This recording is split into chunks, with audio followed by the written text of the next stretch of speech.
할렐루야. 오늘도 함께 레위기 말씀 묵상하는 분들을 주님의 이름으로 축복합니다.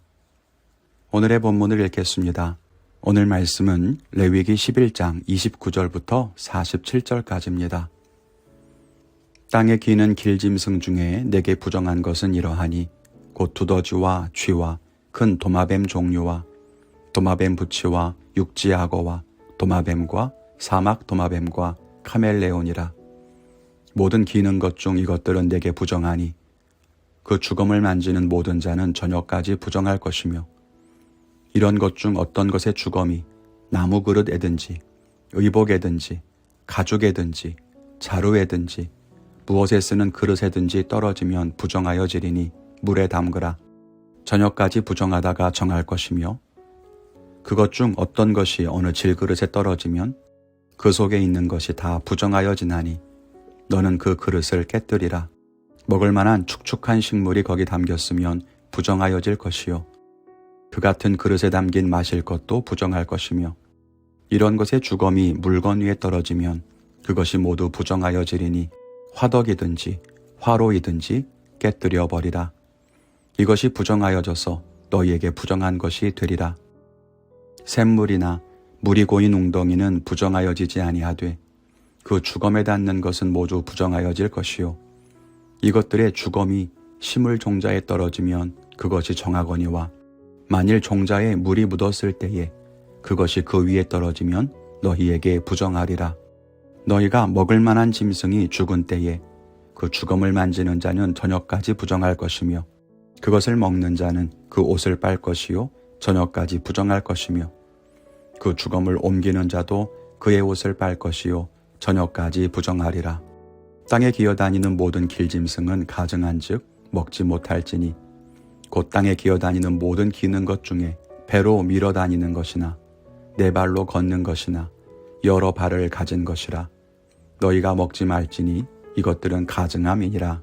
너희는 기는 바 기어다니는 것 때문에 자기를 가증하게 되게 하지 말며 또한 그것 때문에 스스로 더럽혀 부정하게 되게 하지 말라. 나는 여호와 너희의 하나님이라. 내가 거룩하니 너희도 몸을 구별하여 거룩하게 하고 땅에 기는 길짐승으로 말미암아 스스로 더럽히지 말라. 나는 너희의 하나님이 되려고 너희를 애굽 땅에서 인도하여 낸 여호와라. 내가 거룩하니 너희도 거룩할지어다. 이는 짐승과 새와 물에서 움직이는 모든 생물과 땅에 기는 모든 길짐승에 대한 규례니 부정하고 정한 것과 먹을 생물과 먹지 못할 생물을 분별한 것이니라. 아멘. 오늘 말씀은 어제에 이어서 계속해서 부정한 동물에 대한 이야기를 이어갑니다. 함께 말씀을 생각하며 은혜를 나누기를 원합니다. 첫째는 부정한 것을 가까이 하지 말라는 것입니다. 오늘 말씀에는 부정한 동물의 주검을 만질 때 그 부정이 옮겨진다고 말씀하십니다. 그릇이든지 옷이든지 자루든지 부정한 동물의 주검이 닿으면 부정이 옮아갑니다. 그리고 부정해진 것은 저녁까지 부정할 것이라고 말씀합니다. 이 말씀에서 우리가 기억해야 하는 것이 있습니다. 먼저는 부정한 것을 접촉할 때 부정이 옮는다는 사실입니다. 내가 아무리 정결하고 거룩해도 부정한 것이 닿으면 부정하게 됩니다. 그렇게 옮겨가는 것이고 전염되는 거죠. 그리고 부정한 기간이 있습니다. 부정한 동물의 주검과 접촉하면 저녁까지 부정하다고 합니다. 이후에 정결에 대한 법이 나올 때 또 이야기하겠지만 이 부정의 기간은 각기 다를 수 있습니다. 중요한 것은 부정이 내게 옮으면 나 역시 그 부정을 내 마음대로 벗어날 수 없다는 사실입니다. 그래서 우리에게 중요한 것은 부정한 것을 가까이 하지 않는 것입니다. 호기심에 가까이 했다가 혹시라도 접촉하게 되어 부정해지면 나의 삶이 제한을 받게 됩니다. 죄는 멀리 해야 합니다. 굳이 가까이 가서 선을 넘을 수 있는 그런 위기를 자초할 이유가 없습니다. 최대한 멀리 하십시오. 근처에도 가지 마십시오. 그것이 지혜로운 일입니다. 둘째는 하나님은 우리가 거룩하기를 원하신다는 겁니다. 오늘 하나님은 부정한 동물에 대해 가르쳐 주시고 부정한 동물의 주검과 접촉하지 말라고 하시면서 분명히 말씀하십니다. 나는 너희의 하나님이고 내가 거룩하니 너희도 거룩하라는 것입니다. 하나님이 우리에게 원하시는 것은 우리도 하나님처럼 거룩을 지키는 것입니다. 왜냐하면 하나님이 우리와 함께 하기를 원하시기 때문이죠. 하나님이 우리를 하나님의 형상으로 지으셨습니다. 하나님과 같이 동행하며 살기를 원하세요. 그런데 우리가 부정해지면 하나님이 우리를 가까이 하실 수가 없습니다. 그래서 우리에게 그토록 부정해지지 말라고 강조하신 것입니다.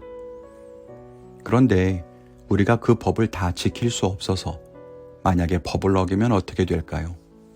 우리는 버림받거나 죽는 것입니까? 그렇지 않죠. 하나님은 우리의 부정을 해결하는 길을 열어주셨습니다. 나중에 정결법을 통해서 부정을 해결하는 방법을 알려주시는 이유도 마찬가지입니다. 복잡하게 정결 예식을 왜 하라는 것일까요?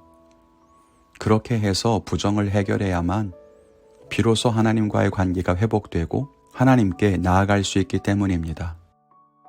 하나님은 우리와 함께 하기를 원하십니다. 그 마음을 기억해야 합니다. 하나님이 우리에게 복잡하고 어려운 법을 주신 이유가 거기에 있습니다. 우리가 그 하나님의 소원을 알고 늘 가까이 하는 복된 삶을 살기를 바랍니다. 저는 오늘 부정한 것을 가까이 하고 있지 않은지 제 주변을 돌아보며 거룩한 삶을 지키기 위해 삶의 반경을 제한하고 하나님의 거룩 안에 머무는 하루를 살겠습니다. 여러분의 결단은 무엇입니까? 오늘도 주님의 은총 안에 믿음의 삶을 사시면서 주님과 동행하시기를 바랍니다. 감사합니다.